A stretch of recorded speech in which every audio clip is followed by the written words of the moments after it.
Welcome, friends. This is Lou White again. Today we're going to discuss where they're going to be possibly building another temple on the Temple Mount and what they plan to do with it. That's the really scary thing is if they even had the opportunity to build another temple there, made with hands and rocks. And Yahuah said, don't let the sound of any hammers happen around my Temple Mount, and they'd have to build the stones somewhere else, and they'd carry them in softly. And is it a good idea to build a physical third building after two have been destroyed? And their function was, of course, to offer animal sacrifices, and the animal blood that the priests were all, to sprinkle on the ark, the side of the ark. And if they built this temple, wouldn't there be some thing that would be missing there? Like the ark? Or are they hiding it somewhere? Or was Yahuah or John lying in Revelation 11 saying he saw it and Yahusha has it? If he's got it, then they're not going to get their hands on it. We're going to have that at our wedding feast, aren't we? The covenant, the marriage covenant, the stone tablets he wrote with his finger. And the ark itself is just a container for that. And Aaron's budded rod and the manna. Now, if you're planning to build another temple and start up sacrifices, you have to have the personnel, and you're going to have the materials, and you're going to have to do it right. But you're also going to have an ark and a tablet inside the ark that sets it apart. And you're going to have to build an altar, and you're going to have to sacrifice animal blood. And what is that going to do to him? If you're planning to rebuild a temple with no Ark of the Covenant and no covenant inside, and what name are you going to call? The Ark itself was actually called the name of Yahuah, if you research that on your own. And Yahuah, or John, chapter 4, verse 21, Yahusha said something very interesting. He's talking to this girl who happens to have had a lot of husbands. And she was from the northern tribes, Shomeron, from the land of Samaria. And he describes a dwelling place that's far different from what we see being planned for the Temple Mount.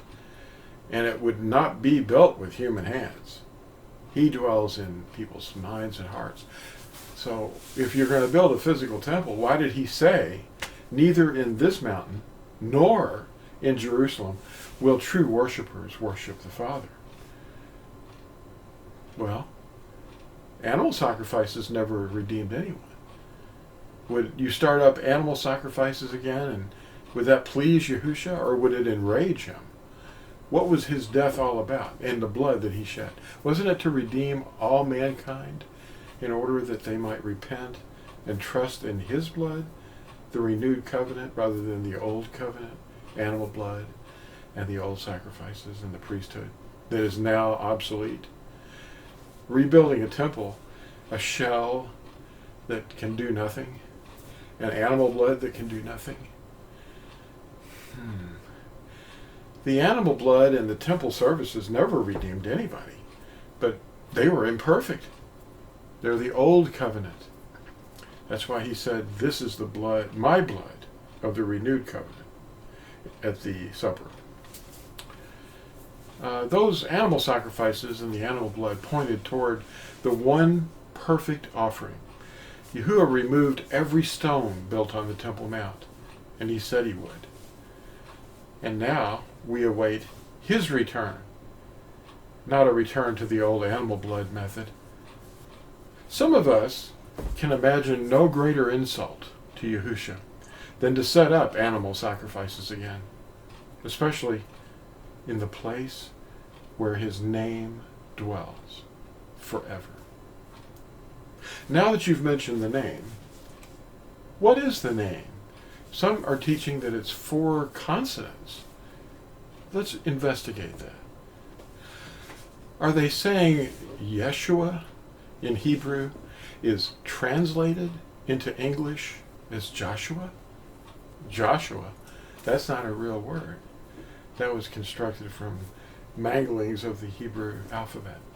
The point of misunderstanding on this is the difference between translating, that's conveying the meaning of a word into another language, and transliterating, that's conveying the exact sound of a word into the letters of another language's alphabet. So it's either translated or it's transliterated. Which is it? Well, let's explain that. If you translate a word, let's say shalom, you take its meaning, and it has several meanings. It might mean finished, it might mean peace, it can mean several things. Completed, shalom, or peace. Now, it could also be transliterated. The letters can be turned into another language's alphabet to make the sound of the word shalom. And that's easy to do, but the misunderstandings of all the meddling that's gone on with Hebrew is caused by Masoretes. They were a Karaite sect, and they made up these little dots and T's and dashes, and they're called Nukud marks, and they're adding vowels or vowel sounds that they hope will help people understand how to pronounce it. And then that was turned into a lot of the words that you see in the King James version. And then all the other ones followed the King James, based upon the 1890 Strong's Concordance. That's how they look at the definitions and how to pronounce the words. And you can't say the name with certain letters, like a J. The J, it used to be a vowel, an iota in Greek, and that was a yod in Hebrew. But people don't know this. And another thing is they don't know what the name is because of all the confusion and the centuries and the multiple languages used to convey the sound. No one knows how to say the name, they say. Well, if you strip away the Latin and the Greek and you penetrate through all the fog of the Masoretes and just do away with the dots and dashes and little marks that are indicating don't say this, say this. Just say the letters. There are 4 vowels. They're not consonants. The vowels that we understand in Latin are A, E, I, O, U. And they come from the Greek. And then that comes from the Hebrew, the vowels. Now, are they saying that the name was written with 4 consonants and they weren't vowels? Well, let's investigate that real quick. Consonants are letter sounds using the lower lip against the upper teeth, like V or Phi, or both lips, like B and P, or air rushing through the teeth, sh or s. Abrupt compression of air in the front or back of the mouth using the tongue, teeth, roof of the mouth, like in gi, ki. Those are indications that you're using a consonant. There's a difference. Now, let's think about vowels for a moment. Vowels are letter sounds using only the breath and the mouth cavity without constricting the airflow with abrupt stops or lips, tongue, teeth, or roof of the mouth. If there is any buzzing, clicking, hissing, thuds, or any abrupt stops of the air heard, consonants are present. A, E, I, O, U are vowels. Yusuf ben Matithyahu, they call him Joseph. Flavius Josephus. See, even they can't seem to pronounce his name correctly either. His name is Yusuf ben Matithyahu. They call him Flavius Josephus. He wrote that he saw the gold headpiece of the high priest, and the name was written in the Hebrew script, that's the Hebrew script, with 4 vowels. He's describing the name. He said there are 4 vowels. It was not written in Aramaic. That's not Aramaic. They brought that back from Babel during the 70-year captivity, and they brought that back, and they call it Hebrew, but it's really Aramaic. And nor were there Masoretic dots added to deflect the phonology of the name, the sound of a word.